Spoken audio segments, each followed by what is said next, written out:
July 31st, 2016. A brand new game called Çiftlik Bank launches in the Turkish App Store. The game lets you invest in your own farm. You know the drill: cows, chickens, and goats. But Çiftlik Bank is more than just a game. It's connected to the real world.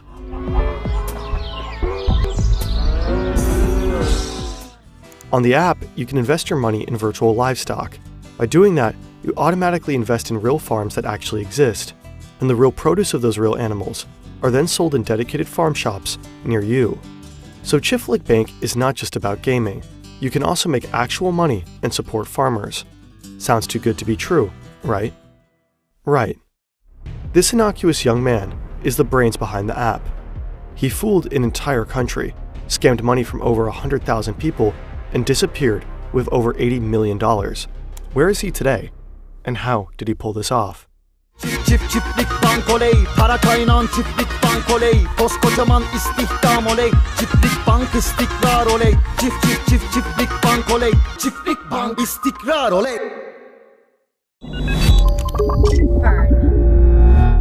We came across the Çiftlik Bank fraud through this article by journalist Paul Osterland. He did an incredible job in researching the whole story. You'll find the link to the article in the description. Mehmet Aydin grows up in Bursa. That's a major city in northwestern Turkey. His background is humble.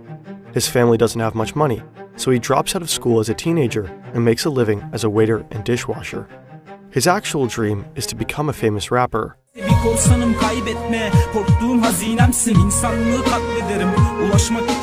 He never makes it big, but he makes some contacts in the Turkish rap scene and meets an online game designer. The two become friends. Aydin is a big fan of the Facebook game Farmville. In 2016, he and his new buddy team up in his basement apartment to co-develop a Farmville clone. They call it Çiftlik Bank, that's Turkish for farm bank.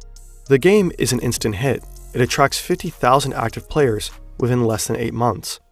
The idea is simple. You start and manage your own farm. You use gold as a currency to buy animals, like chickens, goat, cattle, and bees. You earn cash back by selling the honey, eggs, and milk that your animals produce. You can then use the profits from these sales to buy more livestock, and so on. You can also pay real money to buy virtual gold and run your farm. And that's not just some pay-to-win model. If your farm does well and you make some proper virtual gold, you can exchange your virtual proceeds back into real money. Aydin has a groundbreaking idea. The money that players pour into the game will be invested in real livestock operations, and the profits from these real farms and products will flow back to the players. So Çiftlik Bank becomes a hybrid form between a video game and a crowdfunding platform for Turkish agriculture. Investments like these are in high demand at the time. Turkey's agriculture is struggling due to a number of factors. More and more products have to be imported. But Çiftlik Bank suddenly gives people a chance to directly support the country's entire farming sector. It all sounded way too good to be true, and it shows just how hard it can be to realize you're being thoroughly screwed and rubbed. Imagine you're sipping your morning coffee when you get an email confirming a purchase you never made. Panic sets in. You've been hacked. Your personal data can easily be stolen and misused. So-called data brokers collect and sell your details, from your name and address to your browsing history and even your online payments. Next thing you know, you're bombarded with spam calls, phishing emails, and in the worst case, unauthorized charges. Stress levels rise as you try to secure your accounts and reclaim your identity. It's a nightmare scenario that can happen to anyone. Incogni protects your privacy by contacting data brokers to remove your personal information and handling any pushback. Prevent data breaches from ruining your peace of mind. Use the code FERNTV at incogni.com/FERNTV to get an exclusive 60% off an annual Incogni plan. Always handle all your data online with care. In early 2017, Aydin goes on to launch the first 2 real-life farms near his hometown. He's hosting huge opening ceremonies. They're attended by a district governor and a local mayor. Aydin is a pop star at those events. Bodyguards have to shield the successful entrepreneur from his fans. Right from the beginning, Aydin's project is supported by some influential people.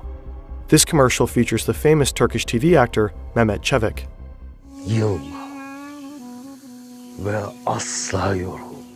Çevik also acts as the company's press consultant. Within a year, more than 100 of these farm bank shops pop up throughout the entire country. They sell the products from the Çiftlik Bank operations. Here you can see cheese, honey, and sausages with the logo. Çiftlik Bank players receive 5% of their profits in vouchers for these shops. You can choose the products in-game and pick them up at the nearest location.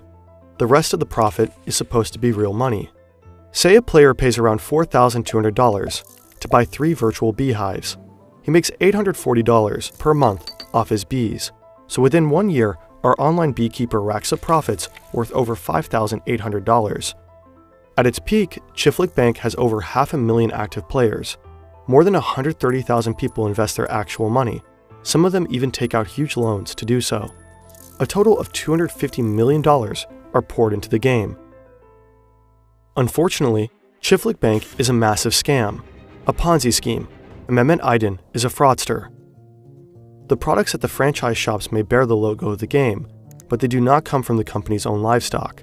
Most of those farms are inactive and only serve as a front. In the beginning, however, players always get their money on time. But Aydin's pyramid scheme only works so long as it grows and attracts new players that put in new money. The money is then used to pay out profits to existing players. The company does extensive marketing and hands out commissions for bringing in new players. In late 2017, only a year and a half after the game was launched, things start getting messy. Players complain about false promises on social media, and financial regulators in Turkey put Chiflik Bank on their radar. The authorities become particularly skeptical when they find out that the company's bank accounts are held by a shell company based in northern Cyprus. Another Turkish authority, Turkish Ministry of Customs and Trade, starts looking into the company's finances. Aydin realizes he can't keep up his scheme for much longer. In December 2017, he suddenly sells his shares in the company. A month later, Chiflik Bank says it has suspended accepting new users. It also stops paying out profits. Rumor has it that the banks are refusing to work with Aydin's company after the complaints. Many players are furious and want their money back. Some of them have invested all their savings, believing they could make profits and at the same time do some good for their country. News officially breaks in March 2018. Authorities determine that Chiflik Bank is indeed a scam. Prosecutors launch a criminal investigation. They issue a warrant for Mehmet Aydin and some of his employees.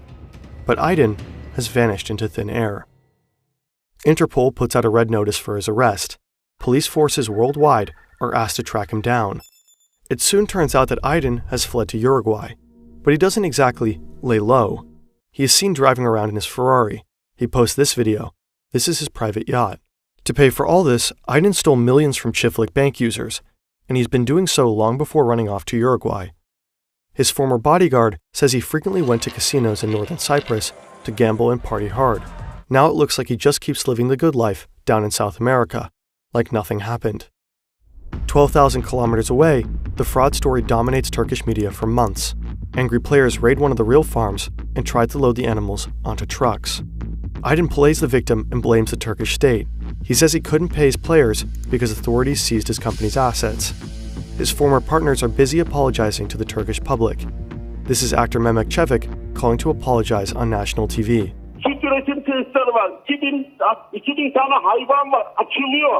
Then the buzz around Aydin slowly fades away. In January 2020, private investigators figure out that Aydin may be hiding out in Brazil. A year and a half later, Aydin ultimately turns himself into the Turkish consulate in Sao Paulo. He's arrested and flown to Turkey 2 days later. A mob of journalists is waiting for him when he arrives in Istanbul. He's taken to court shortly after. Mehmet Aydin and his accomplices are facing long prison terms. And by long, we mean really long. Aydin is looking at a total of 89,000 years in jail. His Ferrari and yacht have been seized by authorities in Uruguay. He fled with $80.5 million, 322 million lira, in cash. He returned with just $13 in his wallet. It's absurd that Aydin was able to embezzle hundreds of millions of dollars in such a short time, while no one really questioned his rather unconventional business model.